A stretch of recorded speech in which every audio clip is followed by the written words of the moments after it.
Assalamualaikum warahmatullahi wabarakatuh. Selamat datang di Kisah Misteri Channel. Semoga kita selalu dilimpahkan rezeki dan kesehatan oleh Sang Pencipta. Jangan lupa untuk selalu mendukung kami dengan cara like dan subscribe video kami. Liburan kenaikan semester akhirnya tiba. Momen yang sudah lama dinantikan oleh 5 sahabat, Raka, Bima, Danu, Joni, dan Arif. Mereka adalah mahasiswa tingkat 2 di sebuah universitas di Yogyakarta. Sejak awal semester, mereka sudah merencanakan pendakian ke Gunung Slamet, gunung tertinggi di Jawa Tengah yang terkenal dengan jalurnya yang berat, cuacanya yang ekstrem, dan tentu saja kisah-kisah mistisnya. Mereka semua begitu antusias, kecuali Arif. Arif adalah anak terakhir dari 3 bersaudara. Ibunya, Bu Sumi, seorang janda yang sejak dulu memiliki firasat kuat terhadap sesuatu yang buruk. Malam sebelum keberangkatan, Arif duduk di ruang tamu, sibuk memeriksa perlengkapannya, yaitu sepatu gunung, jaket tebal, senter, kompas, dan tenda yang baru ia beli. Ia mencoba mengabaikan tatapan ibunya yang sedari tadi memperhatikannya dengan gelisah. Nak, perasaan ibu gak enak. Tolong kamu jangan pergi ya. Suara Bu Sumi lirih, tapi penuh ketakutan. Arif menghela napas dan menutup ranselnya. Ibu selalu mimpi buruk setiap aku mau pergi keluar kota, tapi selalu gak terjadi apa-apa, jawabnya dengan nada tenang. Ini beda, Rif. Dalam mimpi ibu, kamu dan teman-temanmu masuk ke dalam hutan. Tapi kalian gak bisa keluar lagi. Ibu dengar suara jeritan. Terus kamu manggil-manggil ibu. Tapi ibu gak bisa nolong. Arif tersenyum kecil. Ia pikir ini hanya kekhawatiran seorang ibu yang berlebihan. Ibu, ini cuma gunung. Banyak pendaki yang naik ke Slamet tiap minggu. Aku bawa peralatan lengkap. Timku solid, gak ada yang perlu dikhawatirkan. Tapi Bu Sumi tetap menatapnya dengan mata berkaca-kaca. Arif, dengerin ibu. Ibu gak pernah minta kamu batalkan sesuatu. Tapi kali ini, tolong jangan pergi. Sejenak, Arif merasa bimbang. Ada sesuatu dalam nada suara ibunya yang membuatnya merinding. Tapi saat mengingat ejekan teman-temannya jika ia tiba-tiba mundur, ia langsung menepis semua keraguan. Ibu tenang aja.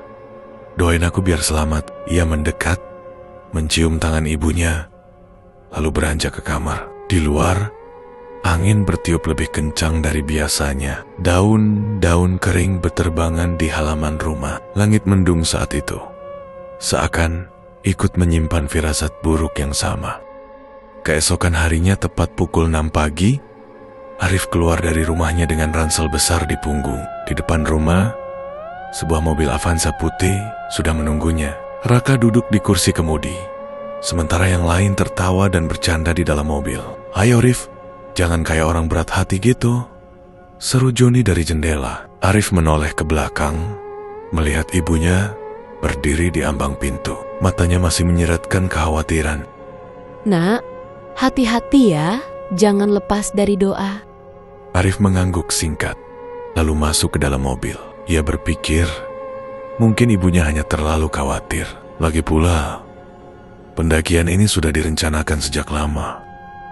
Mobil melaju, meninggalkan rumahnya. Namun, Arif masih bisa melihat ibunya berdiri di sana, semakin jauh, hingga akhirnya menghilang di tikungan jalan. Di dalam mobil, suasana penuh canda dan semangat. "Gokil, akhirnya naik Gunung Slamet juga," seru Bima sambil menepuk paha Joni. "Iya, dan kali ini lewat Bambangan. Katanya jalur paling aman sih, tapi tetap ngeri. Kalau nggak kuat mental, tambah Danu." "Santai, kita udah siap segalanya," kata Raka yang tetap fokus mengemudi. Arif hanya diam, menatap keluar jendela. Semakin jauh mereka pergi, semakin kuat firasat buruk di dadanya. Selama perjalanan, mereka berhenti di sebuah minimarket di daerah Purbalingga untuk membeli tambahan bekal. Saat keluar dari mobil, Arif merasakan sesuatu yang aneh. Perasaan seperti sedang diperhatikan. Ia menoleh ke sekeliling. Di seberang jalan, seorang wanita tua dengan rambut putih panjang berdiri di depan warung. Matanya menatap lurus ke arah Arif. Tanpa ekspresi, Arif bergidik. "Oi Rif, buruan masuk, kita nggak bisa lama-lama," panggil Joni ke Arif.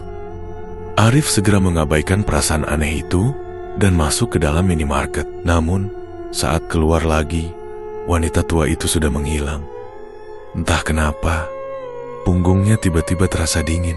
Perjalanan terus berlanjut hingga mereka sampai di base camp Bambangan, titik awal pendakian Gunung Slamet. Di sana, sudah banyak pendaki lain yang bersiap pendaki. Ada yang sedang memeriksa perlengkapan, ada yang beristirahat setelah perjalanan panjang.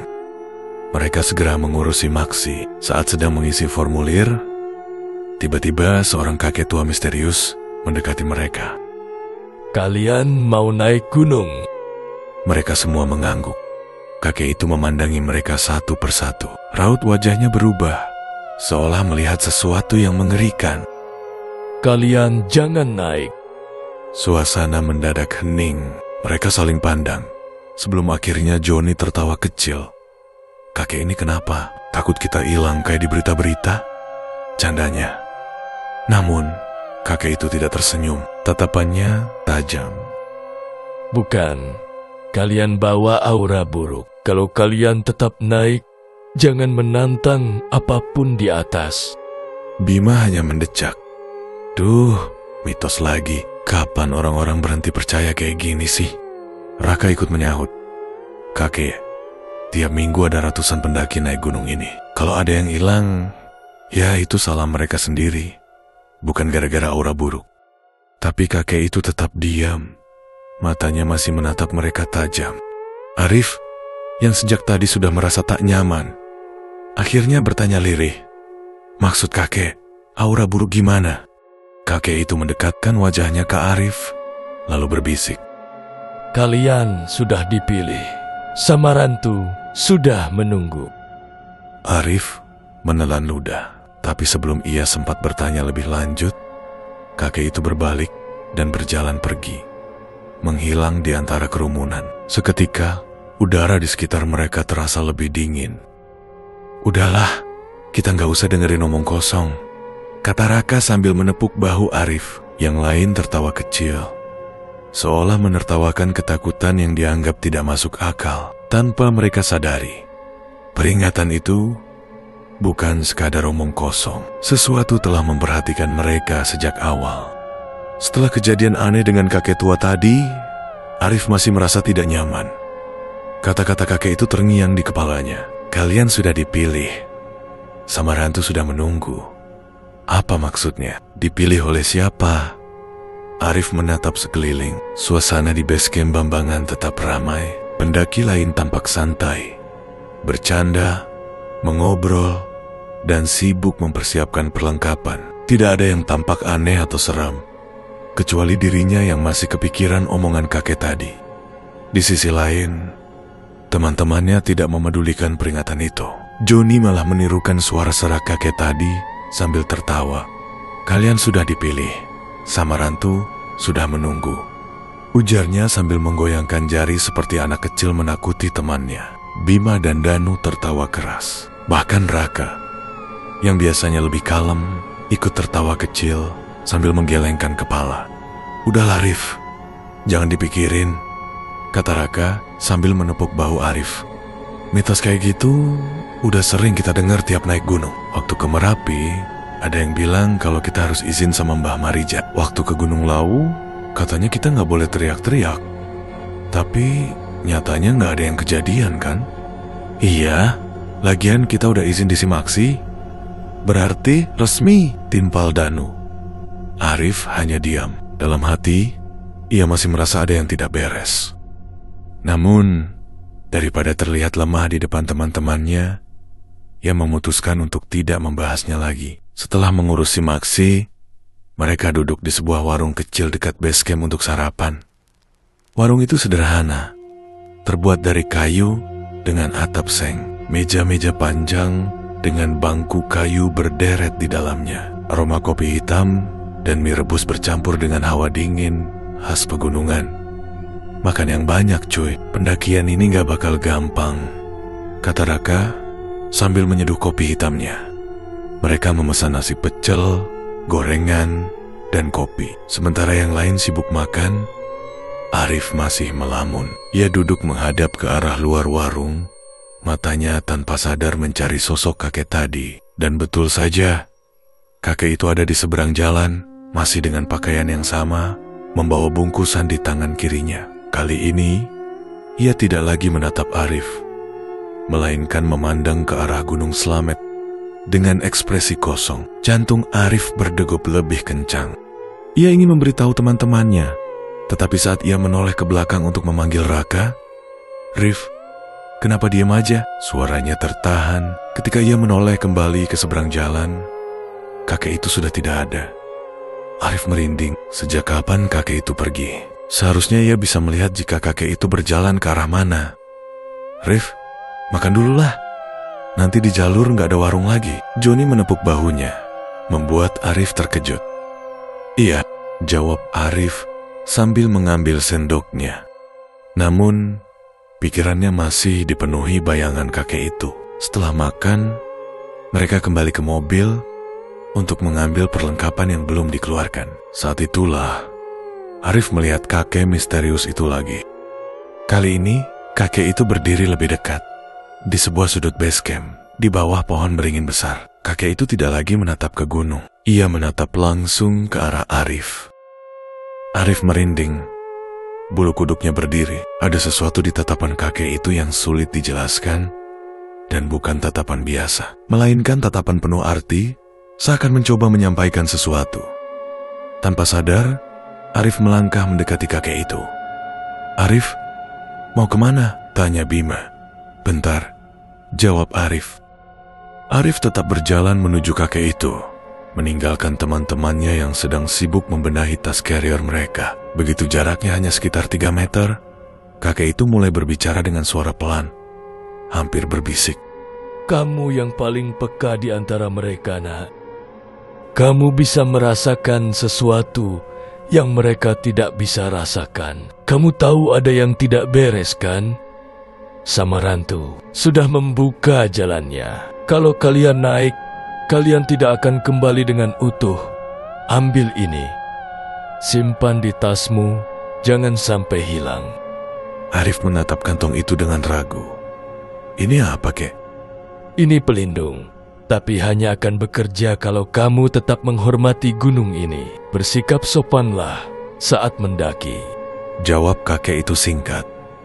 Arif menelan ludah, bersikap hormat dan sopan. Arif mengulurkan tangannya untuk mengambil kantong itu, tetapi sebelum ia sempat menyentuhnya, "Arif, sini.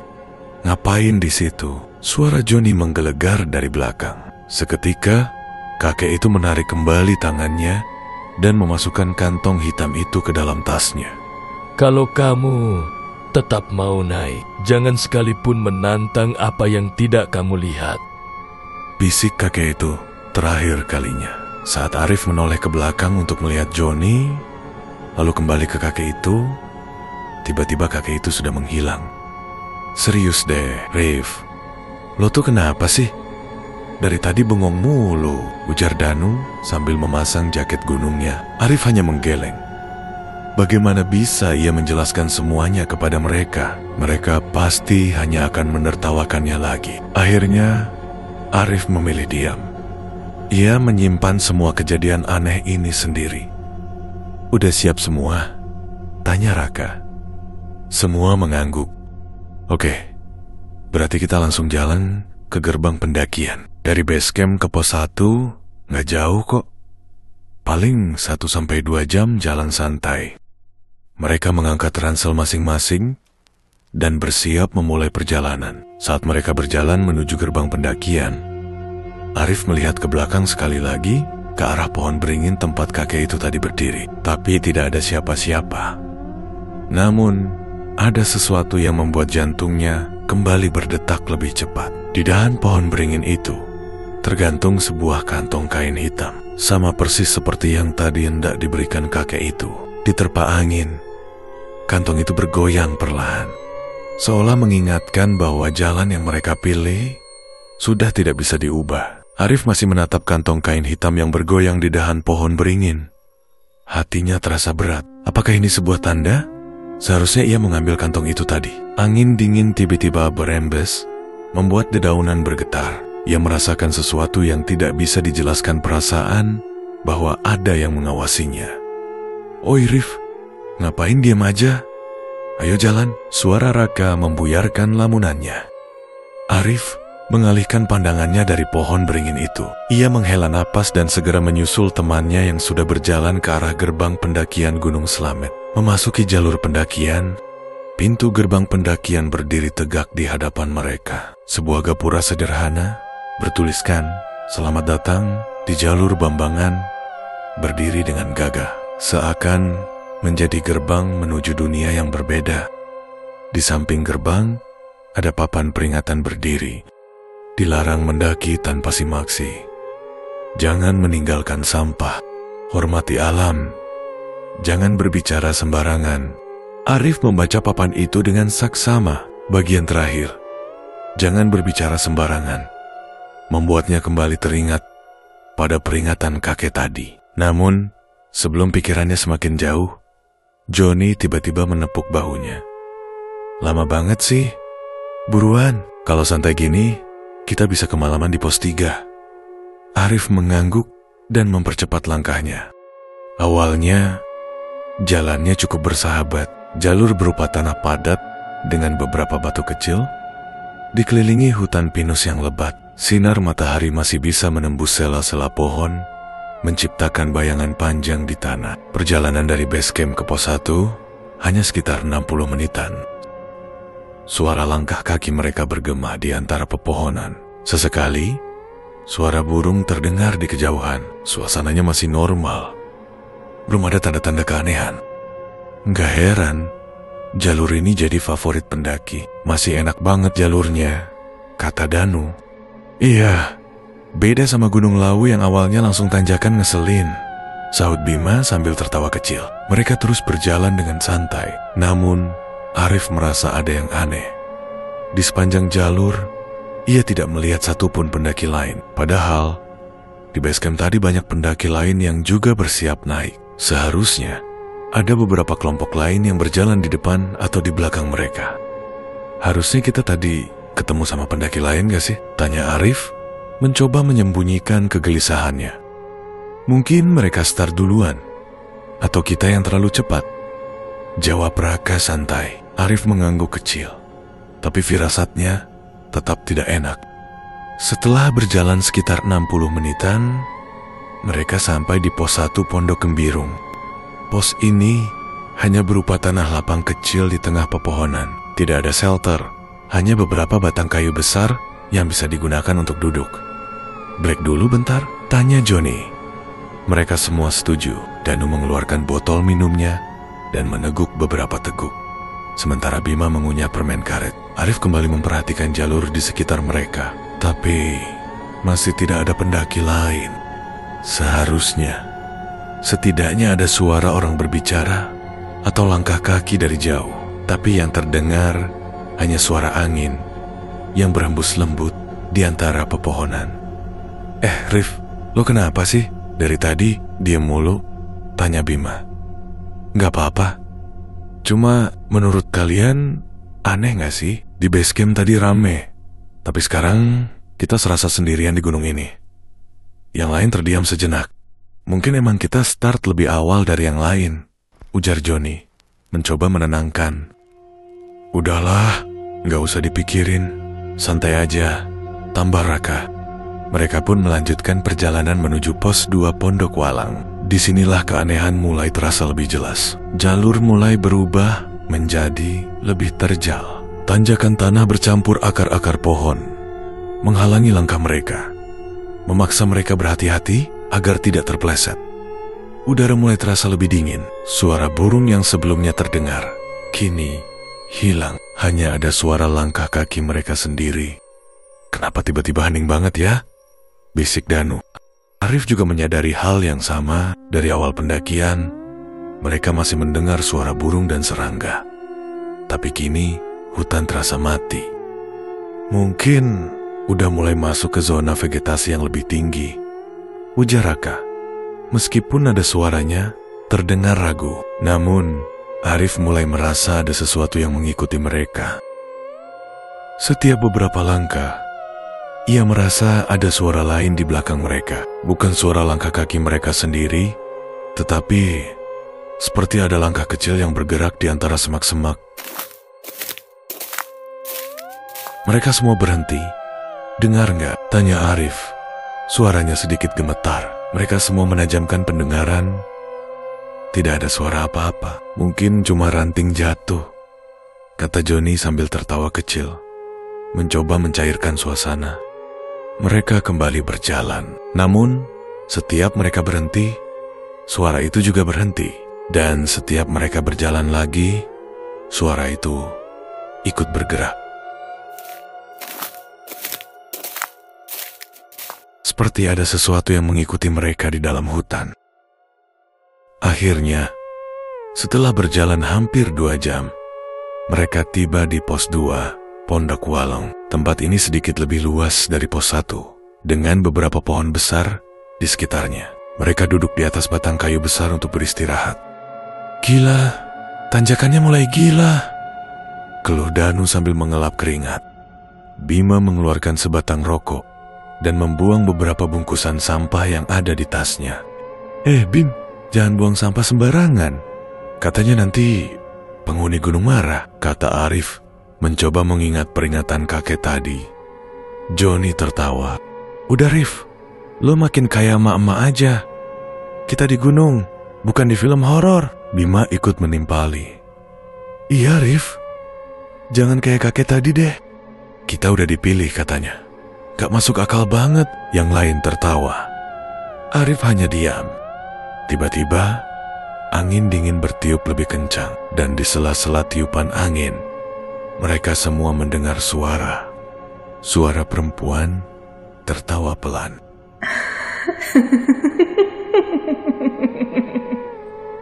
Tawa itu berasal dari dalam hutan. Mereka semua terdiam. Bima menoleh ke arah Joni. Lo denger nggak? Joni tidak menjawab. Wajahnya pucat. Arif merasakan bulu kuduknya berdiri. Mereka mencoba melihat ke dalam hutan. Tetapi yang terlihat hanya pohon-pohon tinggi dan kegelapan di antara dedaunan. Udahlah, jangan bercanda, bisik Raka. Kali ini suaranya serius. Namun, sesuatu dalam hutan itu belum selesai bermain dengan mereka.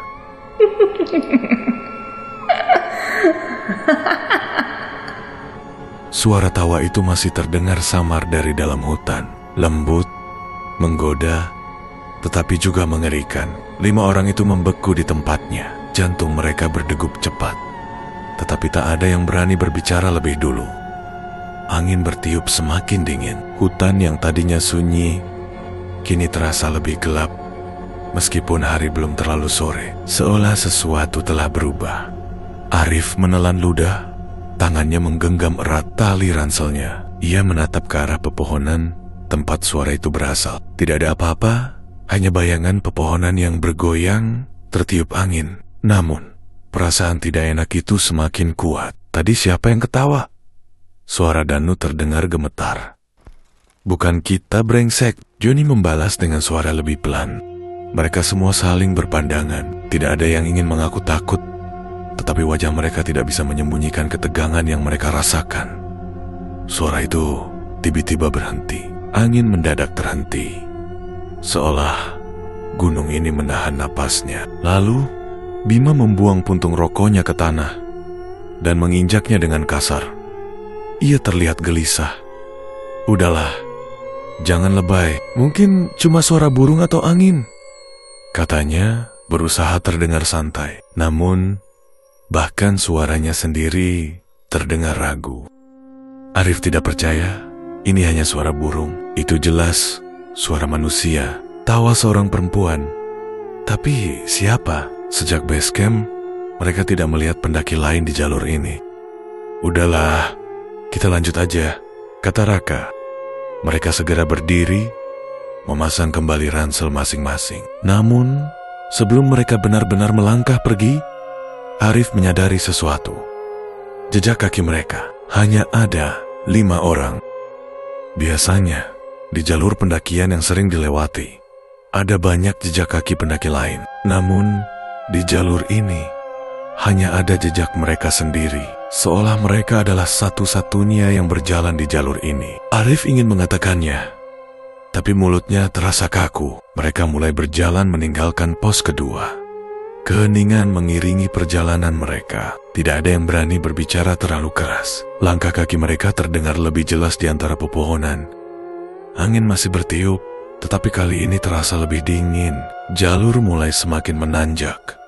Vegetasi berubah. Pohon-pohon semakin tinggi dengan akar besar yang menjalar di tanah. Lumut mulai menutupi batang pohon, membuat suasana terasa lebih lembab. Setelah 1 jam berjalan, mereka akhirnya tiba di pos 3 Pondoki Semara. Pos 3 adalah sebuah area datar dengan beberapa pohon cemara yang menjulang tinggi. Tempat ini cukup luas dan sering dijadikan titik istirahat para pendaki. Namun, ada sesuatu yang aneh. Tempat ini terlalu sepi. Biasanya, di pos ini selalu ada tenda pendaki lain. Beberapa orang akan duduk beristirahat, memasak kopi, atau sekadar bercanda dengan rekan mereka. Tapi kali ini tidak ada siapa-siapa. Ini benar pos 3 kan? Tanya Danu sambil mengatur napas. Iya, harusnya banyak pendaki lain di sini, jawab Raka. Matanya menyapu seluruh area. Bima duduk di atas sebuah akar pohon besar. Ia tampak gelisah. Gua ngerasa tempat ini beda, gumamnya. Beda gimana? Tanya Arif cepat. Nggak tahu. Kayak aneh aja, gak biasanya sepi gini. Sementara itu, Joni mengeluarkan termos dan menuangkan kopi panas ke dalam gelas plastik. Udahlah, kita istirahat aja dulu, gak usah mikir yang aneh-aneh, katanya sambil menyulut rokok lagi. Mereka duduk melingkar, menikmati istirahat sejenak. Namun, suasana tetap terasa tidak nyaman. Arif mengambil botol minumnya, lalu menoleh ke belakang, dan jantungnya hampir berhenti berdetak. Di antara pepohonan, ada sosok yang berdiri diam. Seorang wanita berdiri jauh di antara pohon cemara, mengenakan pakaian lusuh berwarna abu-abu. Rambutnya panjang, wajahnya tertutup bayangan. Ia tidak bergerak. Ia hanya menatap mereka. Arif tersentak dan hampir menjatuhkan botol airnya. Kenapa, Arif? Tanya Raka kaget. Arif menoleh ke teman-temannya, lalu kembali melihat ke arah pohon tadi.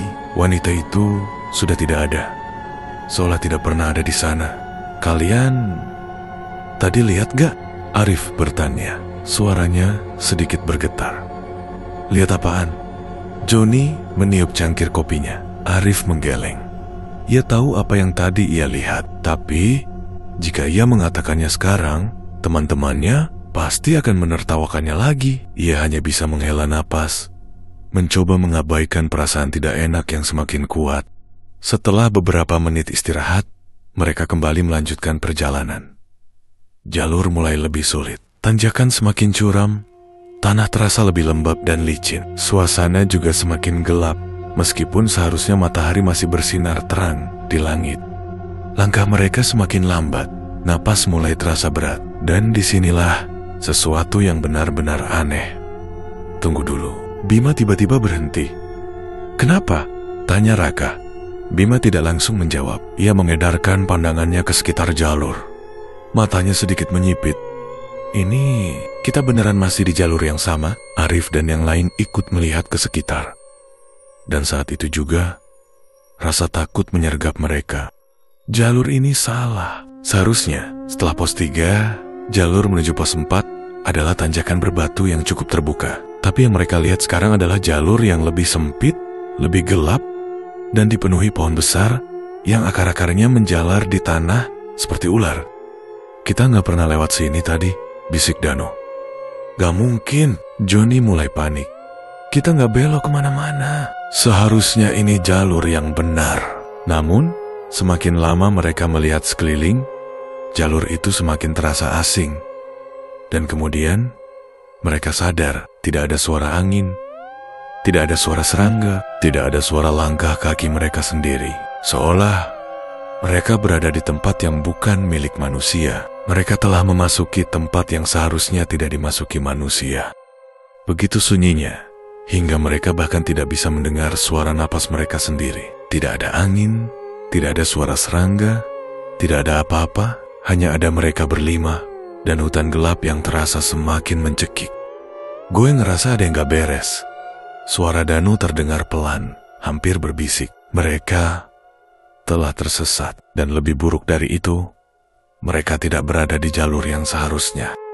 Arif menelan ludah, keringat dingin mengalir di pelipisnya. Dari tadi, perasaan ini tidak hilang.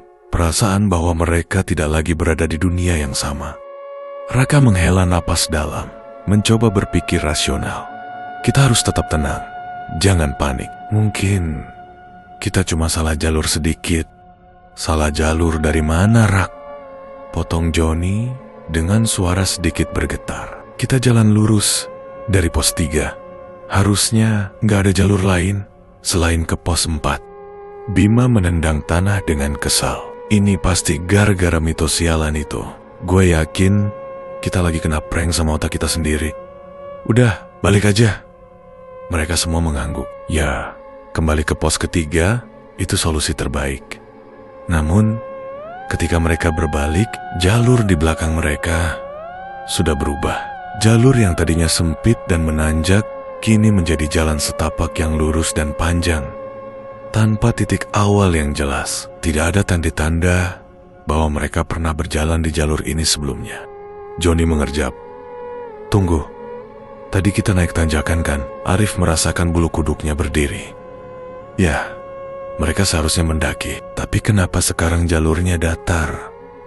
Gua gak suka ini, bro. Kita balik aja. Ayo sekarang. Suara Danu mulai terdengar panik. Mereka segera bergerak mundur, berusaha mengikuti jalur yang baru terbentuk di belakang mereka. Namun, semakin mereka berjalan, jalurnya justru semakin panjang, seolah mereka berjalan di tempat sesuatu sedang mempermainkan mereka. Brengsek, gak mungkin. Joni berteriak frustasi. Kita balik dari tadi tapi gak sampai-sampai. Ini jalannya kemana anjir? Bima mulai berjalan lebih cepat, lalu berlari. Yang lain terkejut. Semuanya berteriak menyuruhnya berhenti. Namun Bima tidak mendengarkan. Ia terus berlari. Dan dalam hitungan detik, tubuhnya menghilang dalam kegelapan. Bima hilang tanpa suara. Tanpa jejak. Bima! Raka berteriak. Tidak ada jawaban. Bima lenyap begitu saja. Danu menatap teman-temannya dengan mata membelalak. Tadi kalian lihat sendiri kan? Dia beneran hilang. Gue nggak halu kan? Joni langsung berlari ke arah Bima tadi, menghilang. Tetapi Arif menahan lengannya dengan kuat. Jangan John, kita nggak tahu apa yang ada di sana. Joni meronta. Bima, jangan bercanda anjir. Namun, suara mereka hanya disambut oleh kesunyian yang semakin pekat. Raka mencoba mengatur napasnya. Oke, kita nggak boleh panik. Kita cari dia. Mereka mulai berjalan dengan hati-hati ke arah Bima menghilang, menelusuri jalur yang kini tampak semakin berkabut. Namun, setelah berjalan beberapa menit, mereka berhenti. Nggak ada apa-apa di sini, bisik Danu. Mereka tidak menemukan jejak Bima, seolah tanah di sini tidak pernah diinjak siapapun. Arif mulai berpikir keras. Nggak mungkin Bima tiba-tiba hilang gitu aja. Mungkin kita harus balik ke pos 3 dan cari bantuan. Tapi Joni menggeleng cepat. Balik kemana, Rif? Jalur kita udah berubah. Kita bahkan gak tahu lagi kita ada di mana. Dan itulah kenyataan yang mengerikan. Mereka tidak lagi berada di jalur pendakian Gunung Slamet yang mereka kenal. Mereka telah masuk ke dimensi lain. Sial, ini pasti mimpi. Danu mulai gemetar. Namun sebelum ada yang bisa berbicara lagi, suara tawa itu terdengar lagi. Lebih dekat, lebih jelas, dan kali ini lebih dari satu suara dan dari segala arah.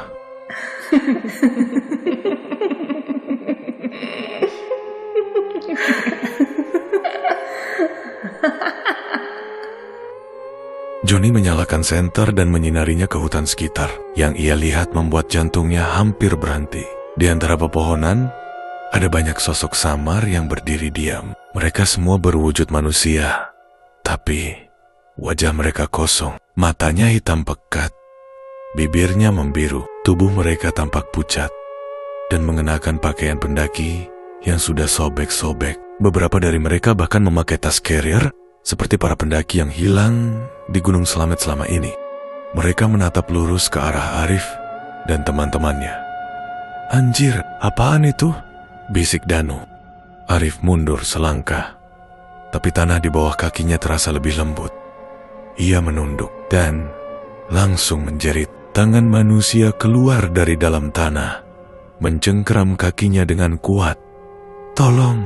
Raka segera menarik tubuh Arif, tetapi tangan itu semakin banyak keluar dari tanah, meraih mereka semua. "Lari! Sekarang!" teriak Raka.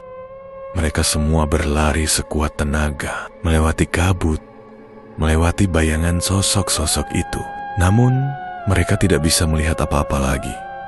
Jalur di depan hanya kabut dan kegelapan, dan saat itulah Johnny tersandung sesuatu. Ia jatuh ke tanah keras, wajahnya terbentur batu. Ketika ia mengangkat wajahnya yang penuh tanah dan darah, ia melihat sesuatu di depannya. Sebuah papan kayu tua, setengah terkubur tanah.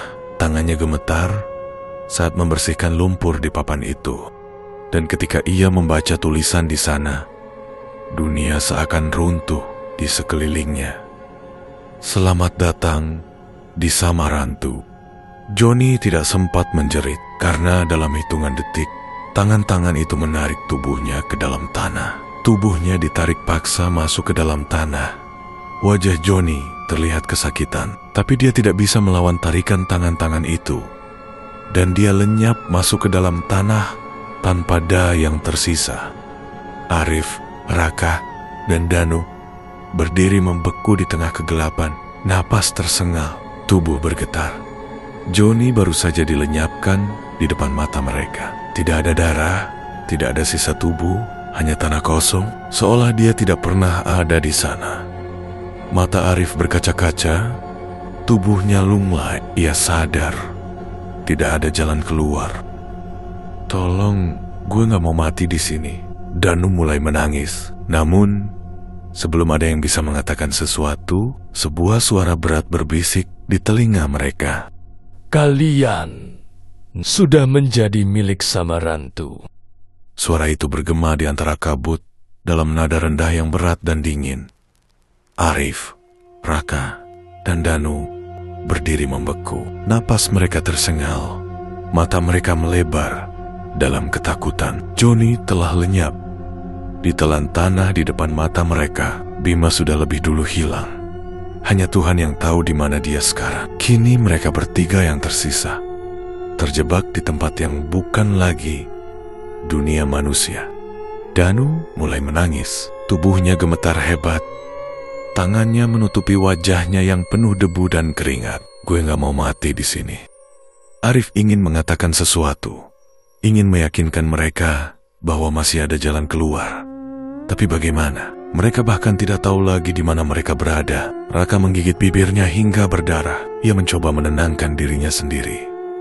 Tapi matanya menyeratkan sesuatu yang tidak pernah ia tunjukkan sebelumnya, yaitu ketakutan. "Dengerin gue.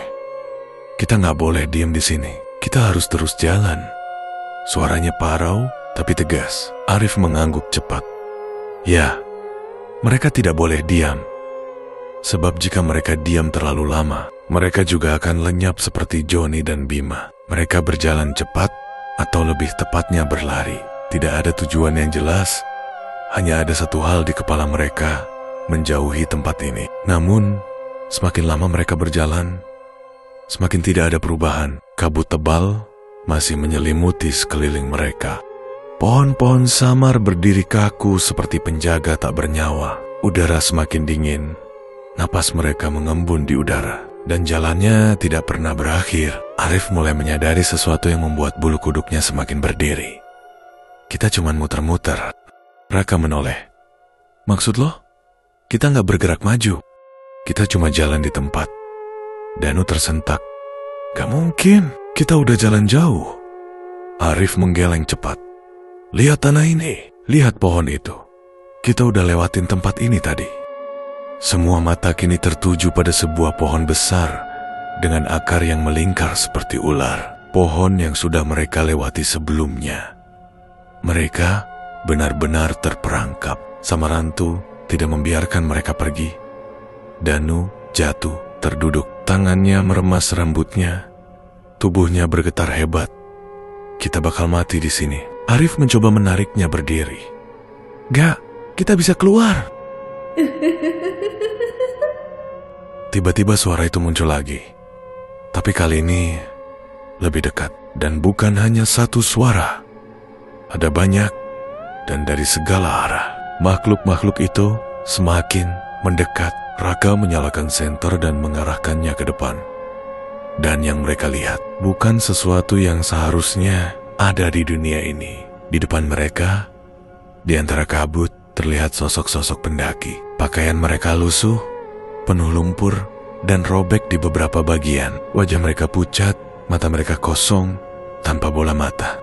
Sebagian dari mereka memakai tas carrier yang usang dan penuh sobekan. Salah satu dari mereka bahkan masih mengenakan jaket gunung berwarna merah dengan logo komunitas pendaki. Tapi ada satu hal yang mengerikan. Beberapa dari mereka memiliki wajah yang mereka kenal. Arif melihat sesuatu yang membuat darahnya terasa berhenti mengalir.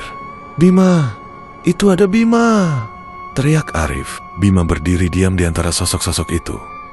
Wajahnya pucat. Matanya hitam legam. Bibirnya sedikit tersenyum. Tapi tidak ada kehidupan di wajahnya. Tolong. Suara Bima terdengar pelan.